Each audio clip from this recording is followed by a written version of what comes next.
Yes, welcome to the Biz Communication Show. I'm your host, Bill Lampton, the Biz Communication Guy, once again hosting a conversation with a business communication expert so that you and I can learn tips and strategies that will boost our business.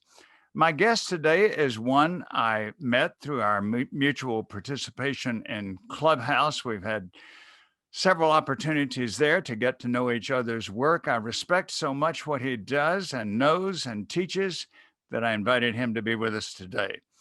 Dr. Jeremy Lucabaugh is a critical conversations negotiation coach and industrial organizational psychology consultant.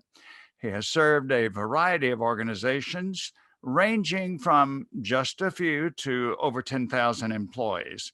He has developed and led proven corporate leadership, team, and critical communication programs.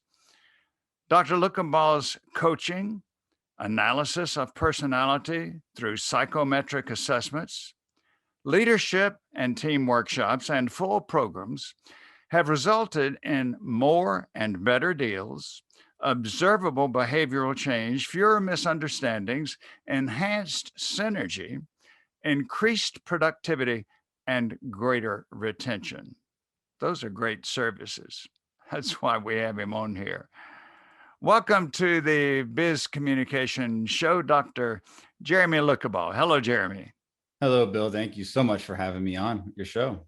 It's quite a pleasure. And I want to start with what I think is a very basic, logical starting point when we talk about critical conversations. And where I want to start is to ask you why we are so reluctant, why we delay them or why we avoid them.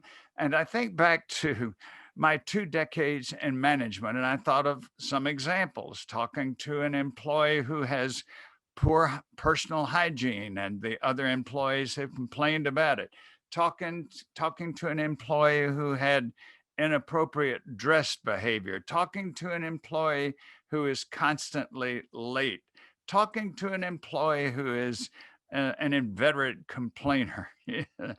Those are certainly critical conversations, and you could name many, many more because you deal with them. Why is it, Jeremy, that we who are supposed to be handling those, why do we delay them or why do we avoid them altogether? I love this beginning point, Bill. We have 3 hours together today, right? Because a lot of times we have a hard time understanding them. I often say we are very social creatures. We're social beings, but we're not effective communicators. And oftentimes we work off of our instincts when we communicate with others. And because of these social changes and the social changes in the nature in which we interact and work and live and play, it seems as if our instincts haven't caught up with us to be effective in the conversations that we have. And we're taught at a young age, we're taught to read, we're taught to write, we're taught mathematics, but are we taught how to be an effective communicator, how to truly listen to get someone else's perspective and even help them understand their own perspective? It's an interesting territory that we're in. Oftentimes we go right to relating and empathy, and we try to do a good job ourselves, when a big stumbling block that we can get past is if we simply, during any interaction, and I'm thinking of those situations that you mentioned with a hygiene problem with an employee or a constantly late employee, whatever it may be. And of course, like you mentioned, there's billions of examples, family life, work life. Simply understanding and taking the perspective and going with empathy, yes, but digging down and asking the right questions to understand someone's situation from their perspective and not trying to solve the problem all the time. So in other words, the manager's first instinct, and probably traditionally, has been just to get in with a reprimand, to mention the problem, identify the problem, then say, you shouldn't be doing this, it's hurting the organization, and so you should stop. But you are saying that's counterproductive from what I understand your comments. Yes, it's about changing the goal to be effective, and that even in that particular conversation. So the goal is, I need to get to my next meeting. The normal goal is, I need to get to my next meeting. I have a problem employee, and I've continued to have a problem employee. I need to go through the motions, whatever the process is, and give a reprimand, have this difficult conversation, and put it back on them to change. But if we look at it in terms of, we can, instead of having this employee continue to have the problems and we continue to have these meetings to redirect the employee, what would happen if we spent 15 minutes being effective in a single conversation and seeing from that employee's perspective, allowing that employee to feel, number one, heard, and number two, understood, and get to the root of the problem. Because oftentimes these critical talks that we address on a very surface level, which very infrequently can a deep understanding of the actual problem be discovered.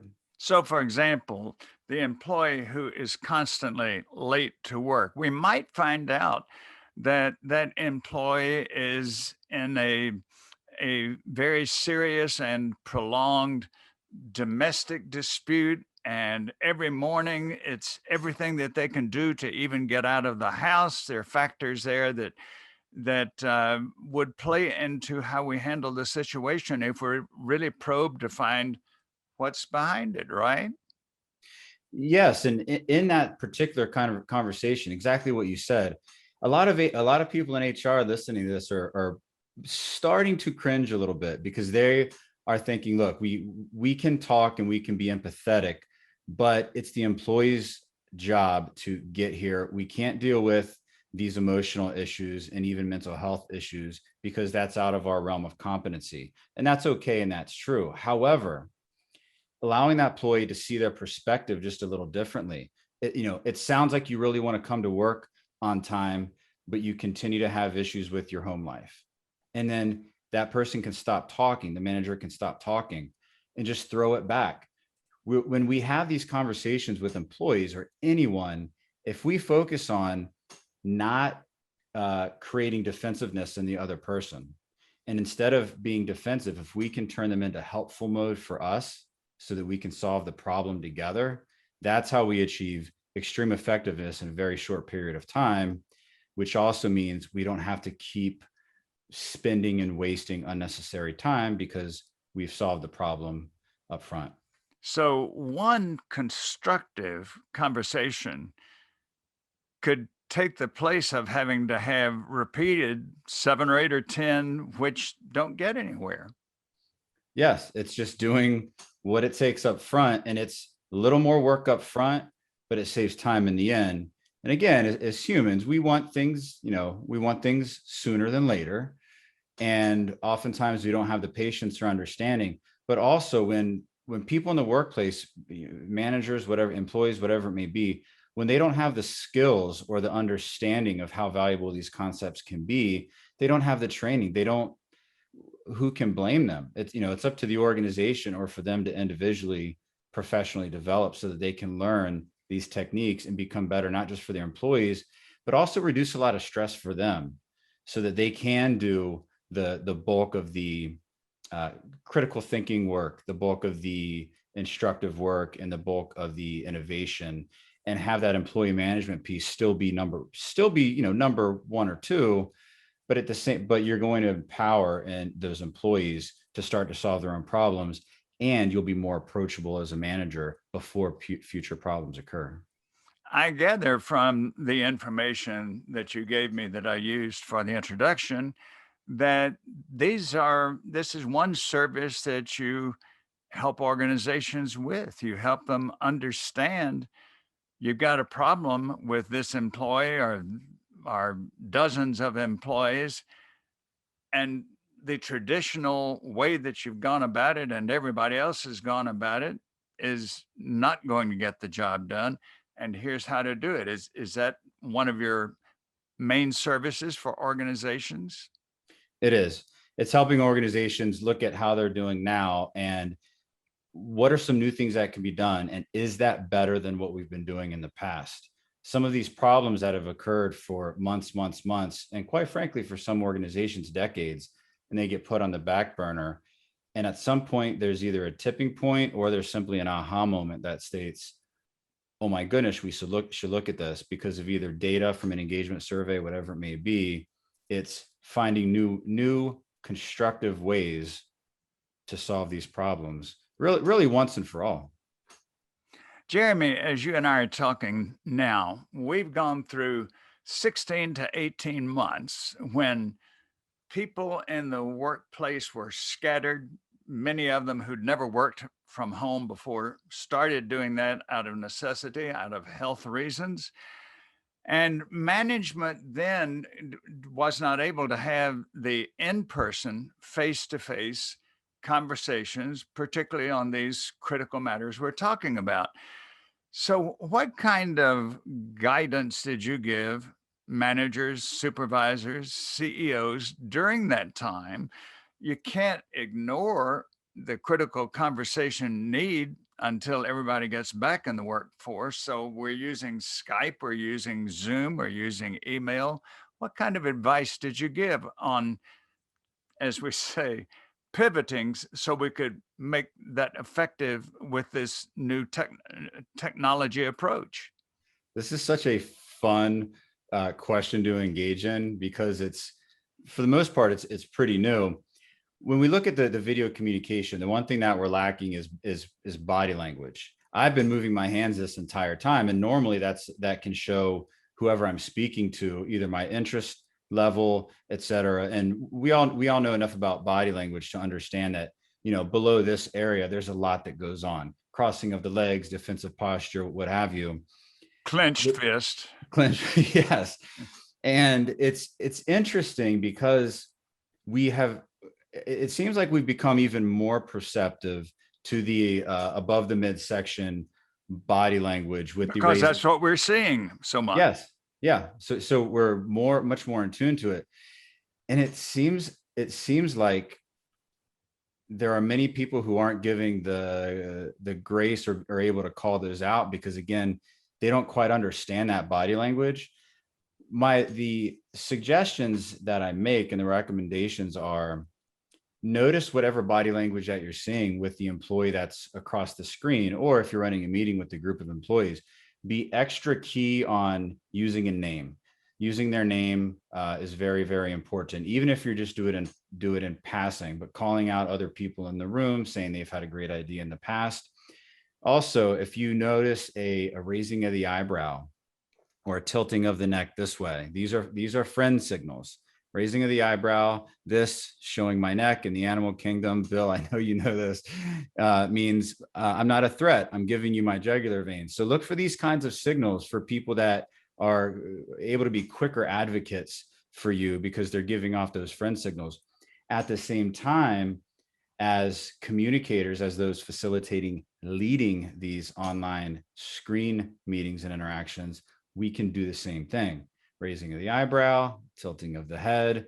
We don't necessarily have to say, yes, I understand. We don't have to give those verbal prompts. Usually this is enough.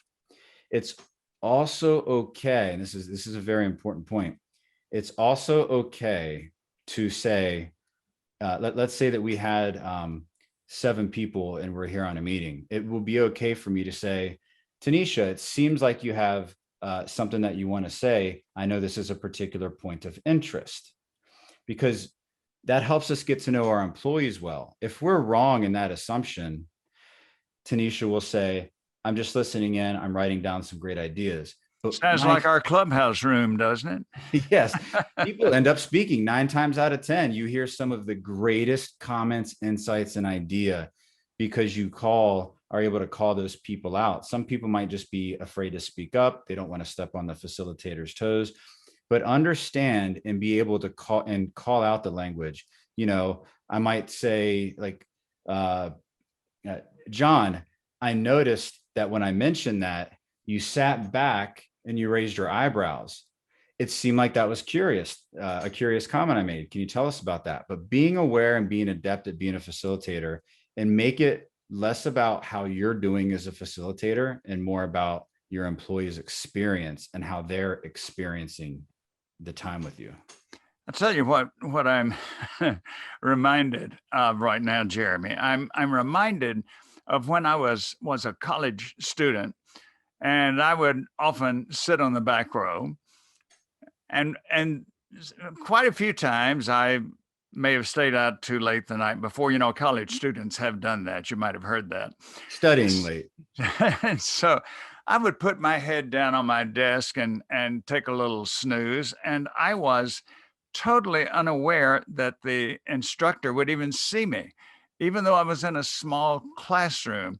Then my perspective changed drastically when I became a college professor, and I realized that, and a professional speaker, which you've done too, you realize that someone who's in a large audience, if someone's 30 rows back and starts nodding off, you know it.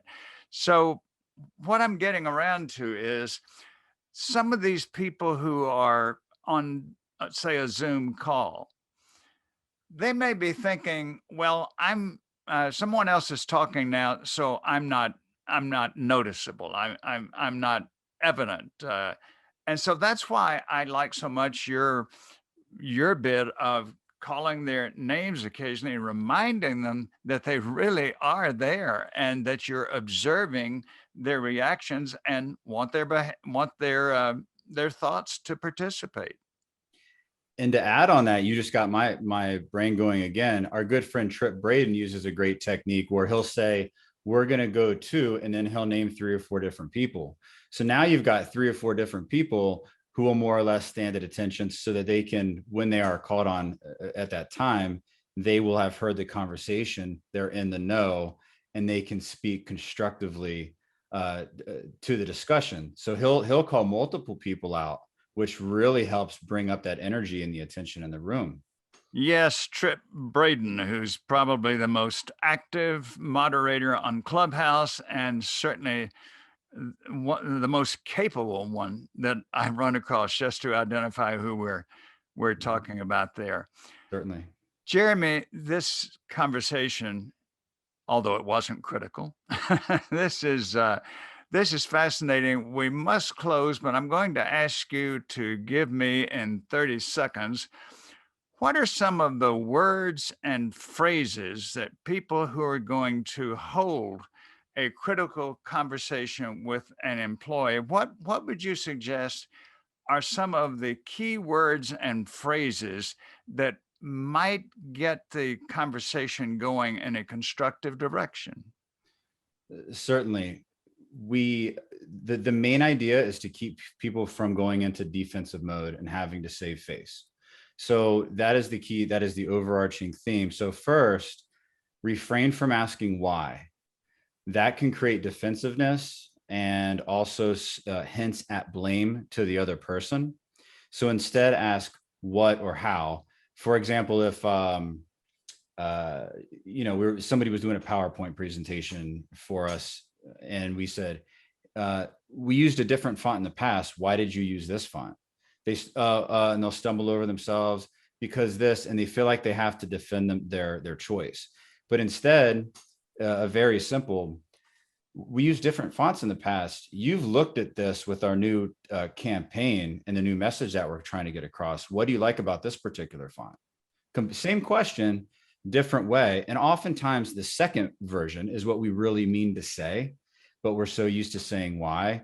The only time you want to use why is if you want someone to defend your position. Quick example, you're in sales and you say, why would you choose me over another company? Or why would you choose me over another job candidate? Because you want the other person to become defensive in terms of why that might be. But use questions that start with why or how. If you ever get backed up against the corner, you might, and you feel like you need more time to respond, you can simply say, that sounds important to you. What's on your mind?